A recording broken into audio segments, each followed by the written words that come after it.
Bismillahirrahmanirrahim. Assalamualaikum warahmatullahi wabarakatuh. Jumpa lagi dengan pelajaran fisika kali ini. Kita akan membahas salah satu sifat cahaya adalah cahaya dapat dipantulkan. Hukum pemantulan cahaya dikatakan sudut datang sama dengan sudut pantul. Sinar datang, garis normal, dan sinar pantul terletak dalam bidang datar. Ini ya, hukum pemantulan. Ini bidang datarnya. Ini sinar datang. Sinar pantulnya. Garis normal. Dia berada dalam satu bidang datar. Dan besarnya sudut datang sama dengan besar sudut pantul. Pemantulan yang terjadi pada cermin datar. Cermin datar adalah cermin yang biasa kita pakai untuk ngaca. Itu adalah termasuk cermin datar. Cermin datar mempunyai sifat bayangan, sama besar dengan bendanya, jarak bayangan sama dengan jarak benda, posisi bayangan tertukar. Itu adalah sifat dari cermin datar. Dan sifatnya maya atau tidak nyata. Ini contohnya, ada gambar, lalu ada cerminnya, ini cerminnya. Lalu dia dipantulkan dan menghasilkan jarak bendanya sama dengan jarak bayangan dan menghasilkan gambar seperti ini. Terbalik posisinya. Ya. Ini adalah sifat dari cermin datar. Berikutnya, jika ada dua buah cermin yang didekatkan, maka dia akan menghasilkan bayangan sebanyak sudut yang dibentuknya. Ya, ini dua buah cermin dibentuknya sudut 90 derajat. Ada bendanya, maka dia akan menghasilkan berapa bayangan? Kita lihat. 1, 2,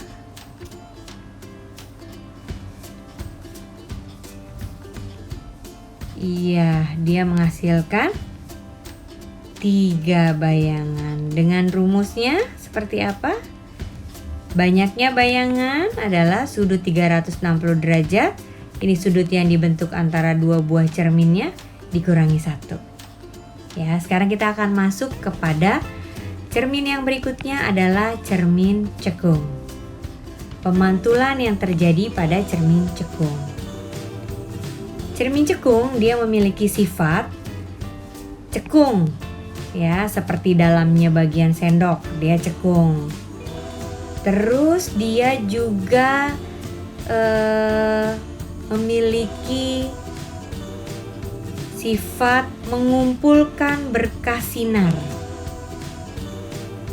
Dan dia juga mempunyai sifat dapat digunakan pada lampu senter dan lampu mobil. Itu biasanya cermin cekung dipakai untuk benda-benda tersebut.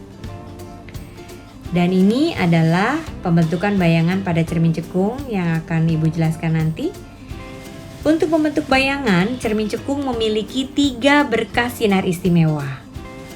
Ini adalah bidang datarnya. Dan ini sebagai sumbu utamanya ya, diibaratkan sumbu utama.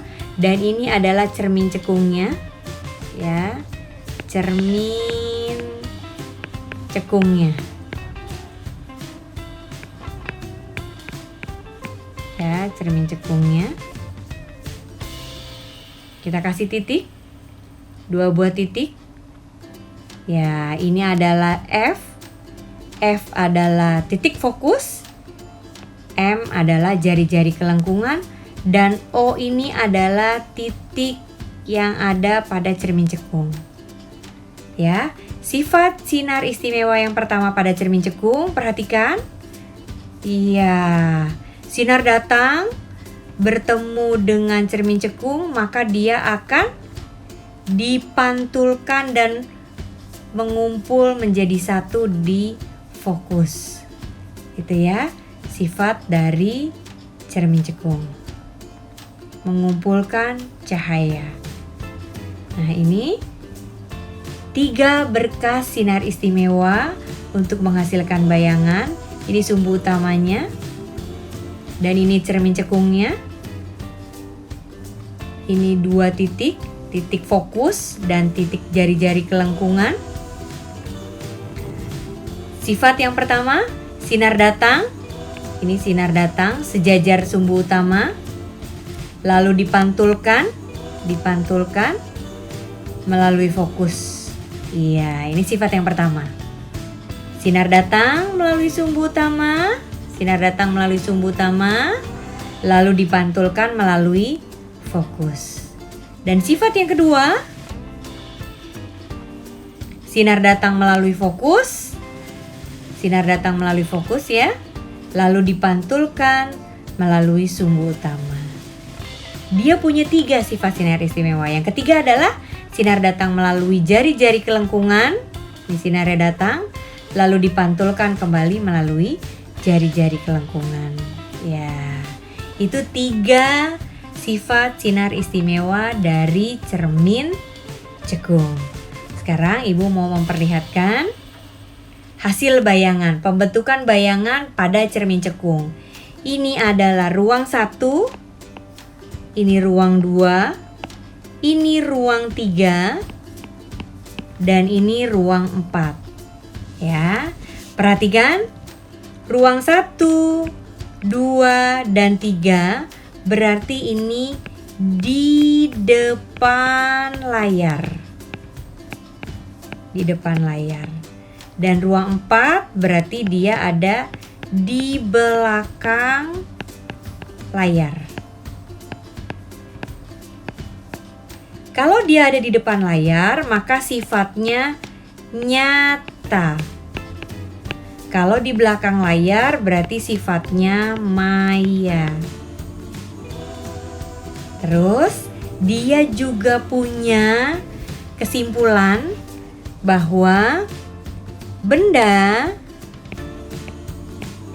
posisi benda ditambah posisi bayangan sama dengan 5. Kita lihat, kita mau ditaruh di mana bendanya? Oke, bendanya berarti kita taruh di ruang 3.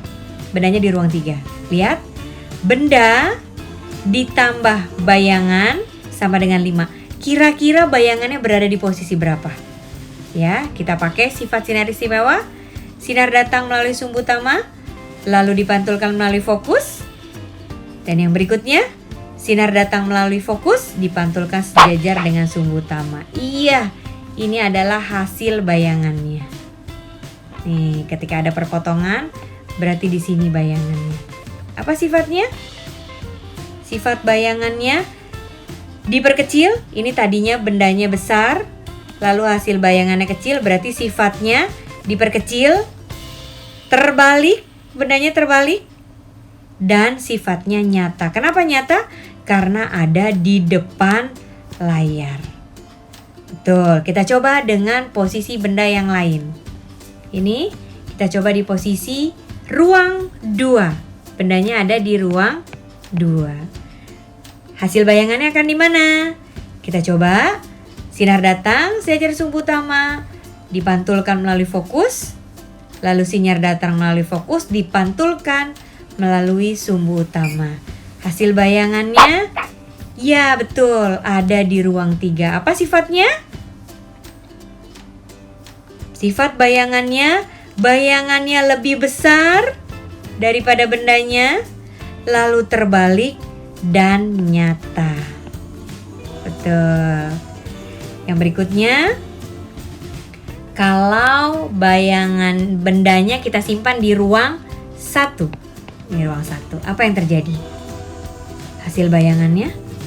Oh, ternyata bayangannya ada di ruang 4. Karena bayangannya di ruang 4, berarti sifatnya? Ya, sifatnya adalah maya, tegak, diperbesar. Betul. Sekarang kalau posisi bendanya kita rubah. Posisi bendanya tepat berada di fokus. Apa hasilnya? Ini sifat sinar istimewa. Ternyata tidak terdapat bayangannya. Ya. tidak terbentuk bayangan. Sekarang kalau bendanya pas di posisi jari-jari kelengkungan, apa yang akan terjadi? Sinar datang, dipantulkan. Sinar datang melalui fokus, lalu dipantulkan kembali. Ya, hasilnya bayangannya nyata, terbalik, dan sama besar. Ya, berikutnya adalah ini hasil bayangan yang dibentuk ketika diletakkan bendanya di ruang 1, ruang 2, ruang 3, bahkan tepat pada garis jari-jari kelengkungan.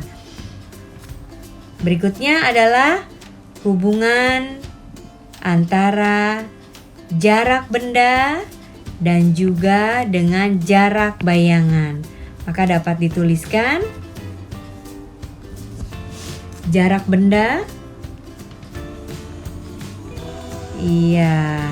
di mana SO adalah jarak benda, SI adalah jarak bayangan, F adalah fokus. Kalau bisa dituliskan berarti atau 1/F sama dengan 1/SO ditambah 1/S aksen. Berarti kalau yang ditanya adalah bayangannya 1/S. Kalau yang ditanya bayangannya 1/S aksen sama dengan 1/F min 1/SO. Ya, itu dia. Oke, sampai di sini dulu perjumpaan kita. Ini dia juga ada namanya perbesaran bayangan. Seberapa besar dia bayangannya? Diperbesar 1 kali, 2 kali, atau 3 kali. Ini rumusnya. M sama dengan S aksen bayangan dibagi jarak bendanya. Atau M sama dengan tinggi bayangan dibagi tinggi bendanya. Sampai di sini dulu perjumpaan kita untuk latihan soalnya. Simak di pertemuan mendatang. Assalamualaikum warahmatullahi wabarakatuh.